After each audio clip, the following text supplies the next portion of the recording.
All right, StottlemyerLaw.com. The ladies are up. I can see them. You look great, Sarah and Rebecca, Stottlemyer and Associates. You do have a question, feel free, 404-741-7625. Ladies, we have had some people on social media, obviously with the layoffs because of the coronavirus. If someone caught it at work, here's one of them. Can you help them, or should they look somewhere else? So as far as the COVID-19 cases go, we are taking first responders and medical professionals for those cases. It's hard in Georgia because there is an occupational disease statute, which basically says it's not going to be a compensable claim if you're equally exposed to the same problem outside of your work, right? So the increased exposure would mainly come from medical personnel and first responders. So those are the groups that we are currently taking the cases, because if not, it's going to be really difficult burden to prove causation. So I have a question for you. I firmly believe, and it's not the most positive of things to say, but a lot of people that have been furloughed and told that, hey, look, this is what we have to do right now. When it's all said and done, your job will be here waiting for you. I don't think that's true. Not in every case, but I think in a lot of cases, they're going to, these companies will get that money from the government to hold them over. And then when things, go back to whatever normal it is, there's going to be jobs lost. If verbal is binding, right? If your boss told you that you need to be furloughed, and you have a job after your furlough is up, let's say the typical 90 days, and you get back and you get let go, do you have any type of case? So that's more of an employment question than a workers' comp question. The problem I foresee for injured workers in that situation, or for just workers in general, is Georgia's a right-to-work state. So unfortunately, they can let people go at any time for any reason in Georgia. So I think certainly if the employers met the requirements of those loans and bring them back for a certain period of time, unfortunately, I don't know if there's anything there to protect them unless they have some binding contract in place. What the hell is that noise? It's one of the, I don't. Steve, is that you? Are you dinging? It's not. It is not. Sorry, that's my email coming through. All right, Steve, Look, question, go ahead.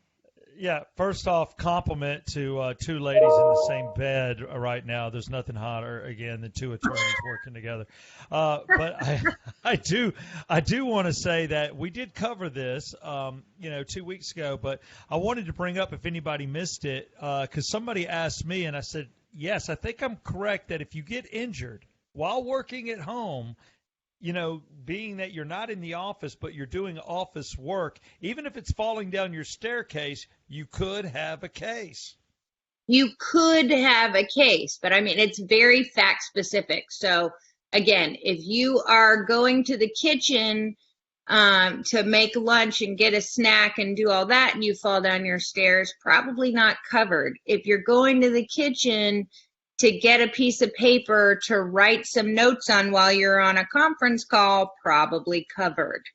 So I think it's really going to be creating a pretty heavily litigated area of the law as far as idiopathic injuries go, and which is basically if you could have hurt yourself the exact same way, like while walking down the street outside, and there's nothing that caused an increase risk of having that injury at home, then it would probably be what's called idiopathic. So it might not be compensable in Georgia. Okay, I don't know if idiopathic means you're an idiot if you try to pull this, but no.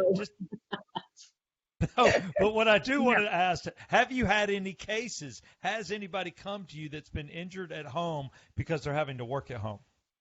So I've actually got one that I signed up last week. He was not injured at home, but he was on his motorcycle and was on a Bluetooth call and was in an accident, horrific accident. Oh, no. So I'm going to argue that Bluetooth call for work? Was the Bluetooth the call was for work. Yeah. It was a conference call. And Wow. so he was, because he was participating in this call, even though he was on his motorcycle, I would argue he was working. So Um, I know that you ladies at Stottlemyer and Associates are signing up a lot of these COVID-19 cases, and this is going to be a huge run for not only you, Sarah, and Rebecca, but people in your line of work with the workers' comp stuff. Is there a particular type of worker that you're looking for when you're signing these people up? Yes, medical personnel and first responders.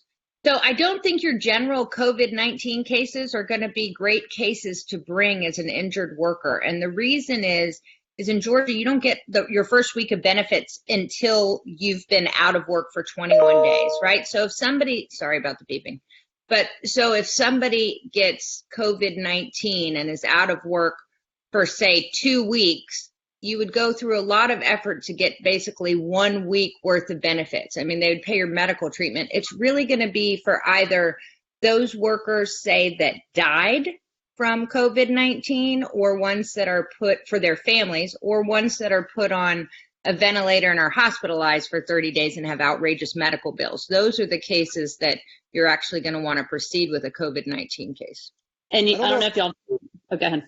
I don't know if I asked this last week when you guys were on, but if someone's furloughed and they get injured, can they get workers' comp? Like they're not working Yeah, they're legitimately? furloughed. So if you're furloughed, you're not getting paid, but you still get the benefits of the company. You can't do any company stuff. So I guess the answer is my own question. So if you were doing, Yeah. Yeah, if you were to, you couldn't get workers' comp, right? correct. Yeah. No, Okay. no, not because you're furloughed. Yeah, I mean that's the weird thing about a furlough. It almost comes in like union rules. I didn't realize how intense it was. But yeah, they're like, I know people that have been. They're like they're not allowed to do any work. So you're right. You get hurt, you're totally on your own.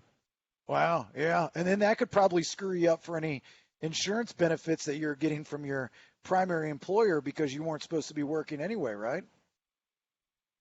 Possibly. Well, and one thing that I thought I saw this morning that I think is kind of important to point out on these COVID-19 cases is all the medical research is showing that people do have this permanent lung damage. And so for us, and when we're looking at those cases, I mean, I think a lot of it, we're just going to learn more kind of as it goes along. But for people that have permanent lung damage, that's something that we could pursue as well on their behalf. Yeah. That happens at work. I'm assuming insurance companies are trying to settle quick, get in and get out, because there's an uptick of certain cases because of what everybody's going through. What would you tell people that get a call from the insurance company and say, hey, look, let's just settle this now. We don't want this to drag on. We don't know what life is going to be like as far as courts and attorneys and blah, blah, blah. Yeah, there has definitely been an uptick. So I would, if somebody doesn't have a lawyer and the insurance company calls you and says, hey, let's settle, let's make a deal, I would be very cautious. It's definitely a good time to settle, but they are taking advantage of the fact that people need money. So I would call a lawyer, call us if you want to. We're certainly happy to help, and just talk through it, because there's a lot that goes into settling a workers' compensation claim, and it closes out your medical forever. So the insurance companies will take advantage of people that don't know what they're doing. And we've seen a lot of that recently. I mean, Rebecca has a case right now where the adjuster should have been paying what's called TPD, which is temporary partial disability benefits. That's if somebody's returned back to work and earning less than they were prior to their work-related injury as a result of their injury. And the adjuster just didn't pay it, so a lot of times right now you've got For 2 years. For 2 years. I mean, money that they should have been getting, but they didn't have an attorney, so they didn't know that they should have been getting it. I mean, adjusters are definitely taking advantage of this time to get cases off their books as well. So I would recommend giving us a call and we can talk through it. Yeah, you got to love the employer. It says, look, I want to get you back on the job, but since you're injured, I'm just going to put you in the mail room, and you're just going to hang here for a minute. I've done that where physical labor, even working out at the airlines, you get hurt, do something stupid. They put you on injured reserve, so to speak, and they find something for you to do that is mindless. And then, you're right, they mess with your pay and cut your pay down. And you're like, hold on, man, I'm here. One of my most favorite clients ever, he was working for one of the factories kind of up north in Dalton or Rome. And he suffered a work-related accident and went on bed rest, and the company actually made him drive into the factory and lay on a cot in a storage room for 8 hours a day so they didn't have to pay him benefits. And he was a 32-year employee. So when I'm talking to my clients and I'm like, oh yeah, they can make you do things like that and it's completely legal in Georgia, they are shocked. Before we let y'all go, Mike has a question for Sarah and Rebecca with Stottlemyer and Associates, StottlemyerLaw.com. Quickly, go ahead, Michael, please. Hi, my name's Mike, and I'm just had a quick question. And I work in the apartment industry. I'm a maintenance technician, and basically what I do is I go in and out of apartments all day, to fix people's stuff, work orders basically that they call in. Now, the company that I work for, I don't know if I should mention them or not, but they provided no PPE whatsoever. I've had to buy all my own PPE. Now, if one of these tenants happened to be sick and I kept it from them, would I have a workman's comp claim? Sarah, Rebecca?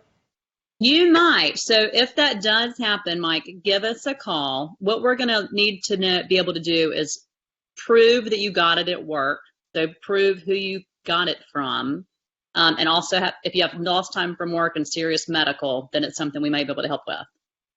But yeah, so give us a call if that happens, okay? All right, Mike. I think that's something that we might see now that OB Camp has opened some stuff up on Friday. Is seeing even though the gyms and the bowling alleys, thank God, because everybody was just dying to get back to the bowling lanes. The body art studios, the barbers, cosmetologists, all this stuff. Like they might be open according to the governor, but will people go back to work? And if they don't want to go back to work, are they going to get dinged? That's going to be an interesting dynamic when we see that on Friday. I'm sure at least one person in any of those fields is going to say, look, I'm not in on this. I don't want to go back to work, So, all right, look, StottlemyerLaw.com, Sarah and Rebecca, what they'll do is they'll set up a meeting with you in that bedroom, and you go to the bedroom, and they have silk sheets, roses, and dim lights and champagne every single time. My husband told me it's Rebecca bedroom sessions. I was like, yeah, it's good. We're going to call you Stottlemyer and Associates. Yes. Yes. That's all right, it. thank you, ladies. We appreciate you. Have a good day. Stay safe.